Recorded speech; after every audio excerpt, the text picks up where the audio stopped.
তোমার বড় ভাইকে গুম করে হত্যা করা হয়েছে আর তুমি কেন পরিচয় দিচ্ছ না, এই কোশ্চেনটা ভ্যালিড? নাকি তোমার বড় ভাইকে কেন হত্যা করা হয়েছে এটা বিচার চাই, এই কোশ্চেনটা ভ্যালিড?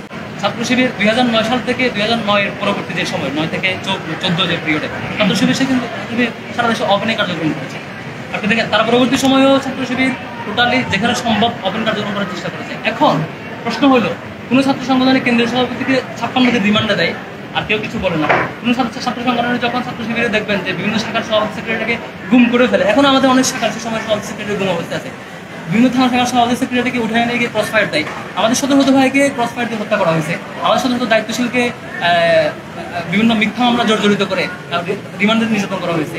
এই যে ফেসিবাদ কায়েমের আপনি বলবেন যে তোমার বড় ভাইকে গুম করে হত্যা করা হয়েছে আর তুমি কেন পরিচয় দিচ্ছ না, এই কোশ্চেনটা ভ্যালিড? নাকি তোমার বড় ভাইকে কেন হত্যা করা হয়েছে এটা বিচার চাই, এই কোশ্চেনটা ভ্যালিড? আপনার আমার আগের জেনারেশন পার 5-7 কমিটিকে দিনের পর দিন ক্রসফায়ার করে হত্যা করা হবে, আর পরের কোনো ছোট বয়সে যখন পরিচয় এই হত্যার ভয়ে পেশ করতে পারবে না তখন তাকে কোয়েশ্চেন করবেন যে আপনারা গুম দিলেন কেন। আমার মনে হয় এটা মজলুম একটা সংগঠনের আরো বেশি গুম করা, এর সাথে আমার মনে হয় কথাটা এইভাবে আসে না। দ্বিতীয়ত যেটা আপনি দেখছেন যে শুধু শিবির সন্ধ্যায় বিশ্বযুদ্ধ হত্যা করছে একটা হিন্দু ধর্মের একজন ভাই, তাকেও হত্যা করেছে শুধু শিবির সন্ধ্যায়।